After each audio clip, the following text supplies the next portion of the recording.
Assalamualaikum warahmatullahi wabarakatuh. Perkenalkan, nama saya Lana Sari dengan NIM 2110301031. Baiklah, hari ini saya akan menjelaskan tentang vertebra hip. Yang pertama itu ada spine. Yang dimana itu ada yang pertamanya itu intervertebral joint, yang dimana itu ada facet cervical spine.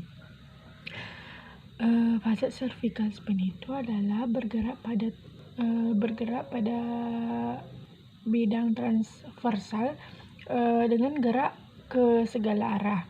Lalu ada juga C2 ke inferior, yang C2 sampai C7 ke C2, C7 dan C8, yaitu ada osteokinematika, yang dimana itu facet yang dibentuk oleh inferior articular process dengan superior articular process vertebra.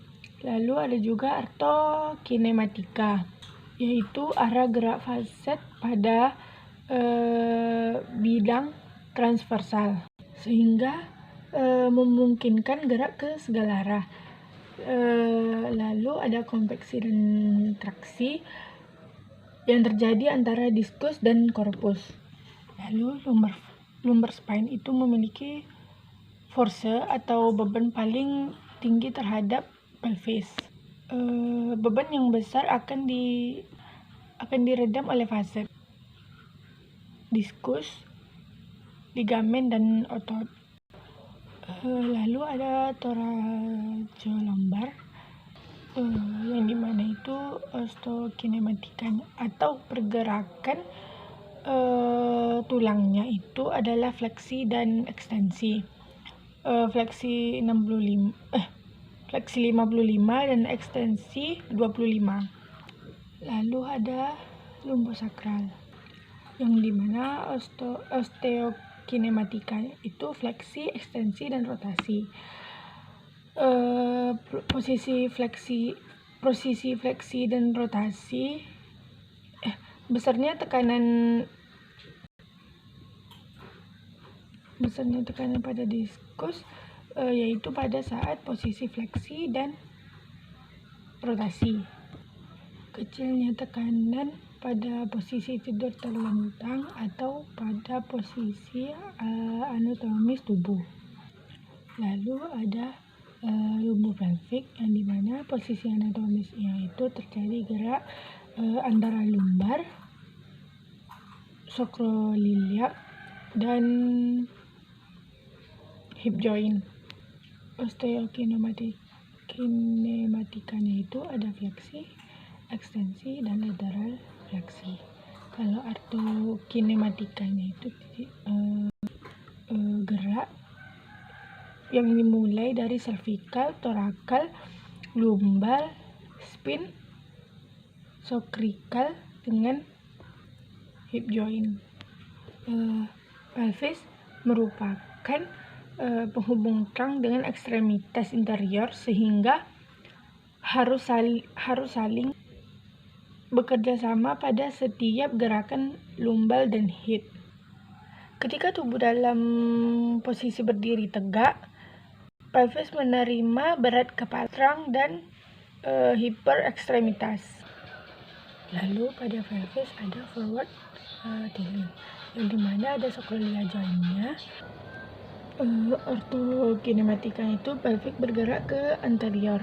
Kalau artokinematikanya itu terjadinya peningkatan deviasi sakrum serta pelvic bagian posterior menjauh dari vertikal. Lalu ada simfisis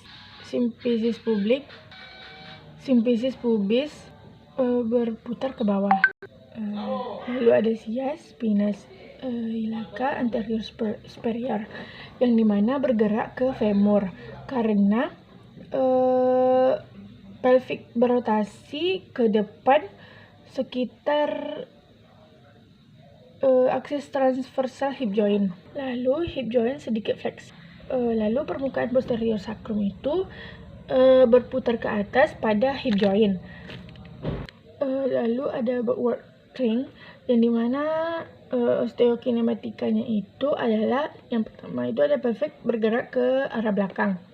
Yang kedua itu sintesis pubis itu bergerak ke anterior dan ke posterior dan ke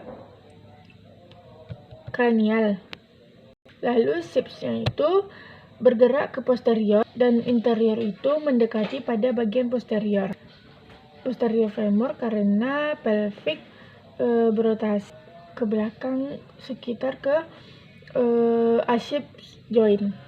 Lalu posisi hip joint itu ekstensi penuh, artokinematikanya pada permukaan posterior berputar ke bawah. Paleo joint actebulum bergerak ke arah posterior terhadap ke caput femur. Lalu lateral tilting, yang dimana itu ada osteokinematika itu salah satu sisi pelvic turun dan yang lainnya itu naik. Lalu yang sakroliakanya itu joint terjadi penurunan pada bagian posterior pelvic salah satu sisi pelvic kanan dan sisi yang lainnya kiri naik. Lalu ada karistaila ke sisi kanan turun dan sisi kiri naik. Lalu hip joint kanan sedikit abduksi dan kiri sedikit adduksi. Lalu ortokinematikanya pada sakrolia itu hip joint posterior pelvic kanan bergerak ke arah kandal, sedangkan posterior pelvic kiri bergerak ke arah kranial terhadap permukaan pada interior sacrum. Pada hip joint, acrebulum pada pelvic sebelah kiri atau pelevasi bergerak ke arah interior, sedangkan yang sebelah kanan bergerak ke intropet, bergerak ke arah superior terhadap caput femur. Baiklah, yang ini. Assalamualaikum warahmatullahi wabarakatuh.